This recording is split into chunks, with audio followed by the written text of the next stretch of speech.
ससुरारी जीजा आइबा की ना होली खेले ससुरारी जीजा आइबा की ना तो अपना सलिया के गलिया पाला गइबा की ना तो रंगवा सलिया के गलिया पाला गइबा की ना ए जीजा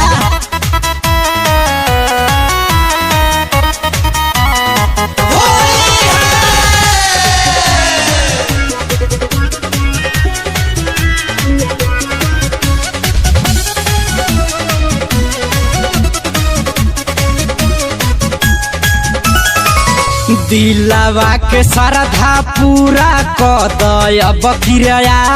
के डाल दी रंग जीजा सीना से सटा के दिलवा के श्रद्धा पूरा कदय बकिरया के डाल दी रंग जीजा जी सीना से सटा के दिदिया के मरद होली के दर्द मिटाइबा की ना तो अपना सलिया के गलिया पाला गइबा की ना तो रंगवा सलिया के गलिया पाला गइबा की ना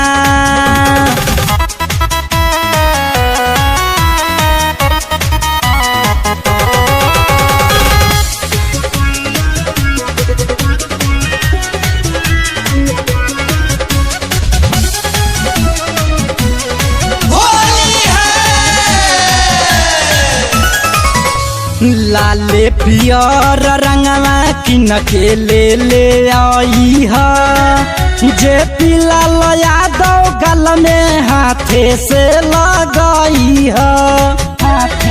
जीजा लाले पियर रंगवा किन के ले आई है महावीर बोलमुआ अपना हाथे से लगाई है रघुवीर नीरज के संग में लइबा की ना तो अपना सलिया के गलिया पाला गइबा की ना तो रंगवा सलिया के गलिया पाला